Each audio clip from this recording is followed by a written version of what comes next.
In this video, we're going to talk about how to set up a charity event using Tiltify to create a campaign that you can put on your Twitch stream, YouTube stream, Facebook stream, whatever the case, or promote on social media.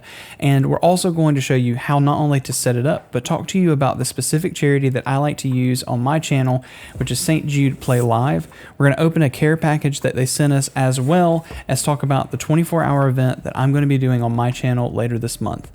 Let's get into it. We're on Tiltify.com, which is the website and the platform we're going to be using to host your charity event. What you need to do is, if you don't have an account, you need to create an account. So you need to click sign up and choose fundraiser or donor. And then you can choose to either create an account with an email address and password, or you can sign in with Twitter, Facebook, or Twitch. You don't have to have those platforms to be able to do this charity, and you also don't have to stream on those platforms if you choose these. Once you've created an account, you can click your avatar and you're going to choose the dashboard. But there's two things you can choose. You can either choose to make a campaign just with your account and go forward with that, or you can create a team and create a campaign under the team, especially if you're going to use multiple streamers. In my case, we've run plenty of events in the past as the Darkness, which is my community. I'm going to choose Darkness and then go to campaign. Everything from this point will look the same as if you didn't use a team and you just clicked create a campaign.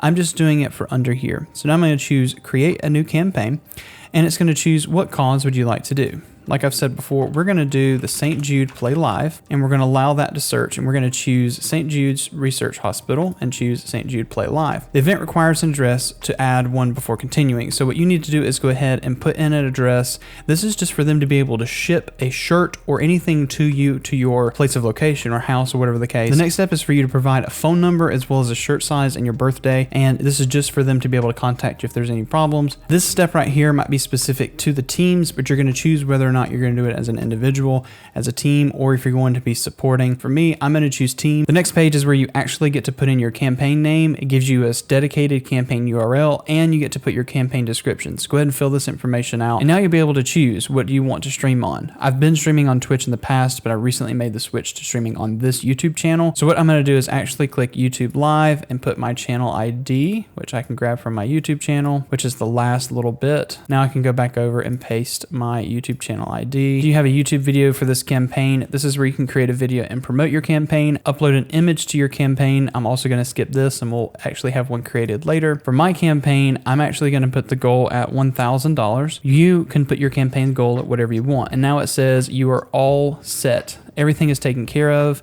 The campaign is created. And now that I hit create campaign, you can see that it is here, but it is not live. It doesn't go live until you hit publish. From here, you can choose to add a lot of other things. Add the actual live stream, a schedule. You can add incentives, but you can also do other things like add milestones. What you can do is also click preview and see what it's going to look like. Seeing as it's not published, not everything is on here, but you can see all the information you've already pre-created and put here. People who donate can go through PayPal or with their credit card. As a streamer, you also have the opportunity to create overlays that can actually show your goal, as well as some other things on your stream that you can put in Streamlabs OBS or OBS. What you can do is click over to the overlays tab under your campaign and click create new overlay and choose default or blank slate. For now, we're going to click the default, and you'll be able to see exactly what they have here. Not only that, they give you a QR code and some other things that will give not only the goal length, but who's the top donation, etc. Once you're done, you can click copy URL and put it in your program. For me right now, I'm actually going to hit paste and let it pop up here, and you'll be able to see the white is obviously what your gameplay would be, but this is what the thing would look like, the overlay, not the thing, but the overlay would look like on your stream. And that's pretty much it. I'm Cyrus, and welcome to the Darkness. We'll catch you next time.